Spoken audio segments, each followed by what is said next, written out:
Hello mga ka-vloggeries! Ito na nga at tapos na ang aming camping overnight. Nauna na nga umalis ang ibang kasamahan namin dahil naligo pa kami sa pool dito sa campground. At mamaya-maya naman makikita-kita kami sa fishing site. Ito na nga at nililigpitan ng masipag kong asawa ang aming tent.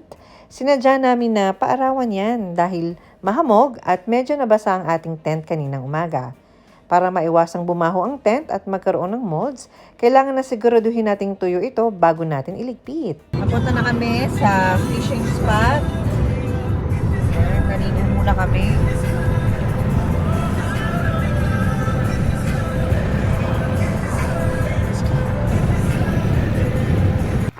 Siguraduhin mo may mahuhuli ka, ha?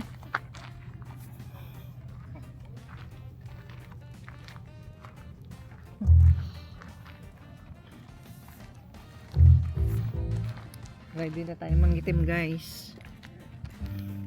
Ang bilis mo umitim dito, grabe. As in.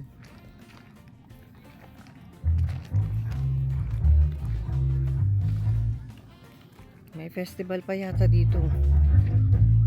Oh. Ano ba to?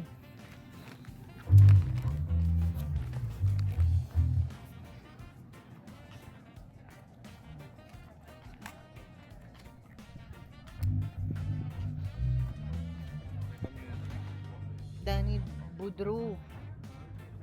Boudreau. Oh, dito.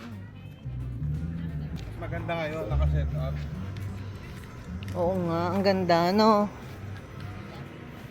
Anong month na ba tayo before noon nagpunta? Ayan, meron silang ano.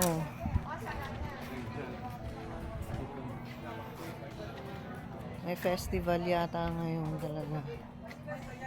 Fishing festival. Andito na kami sa fishing site.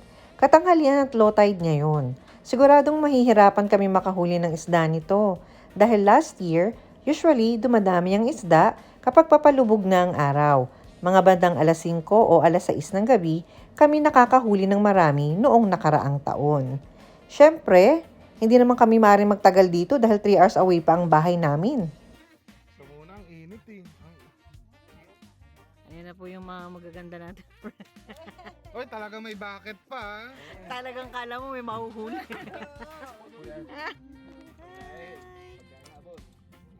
Hindi man ba yan? Maraming ang nangingisda sa spot na ito. Yun nga lang, kailangang mag-ingat.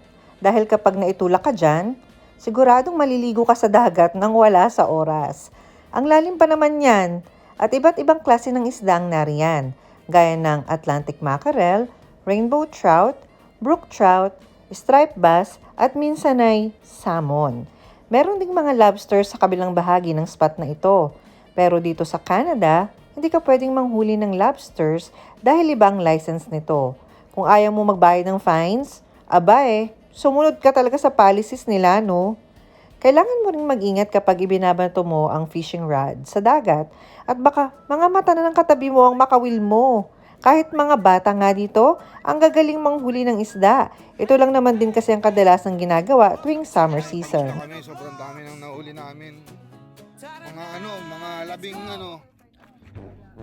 labing wala oh.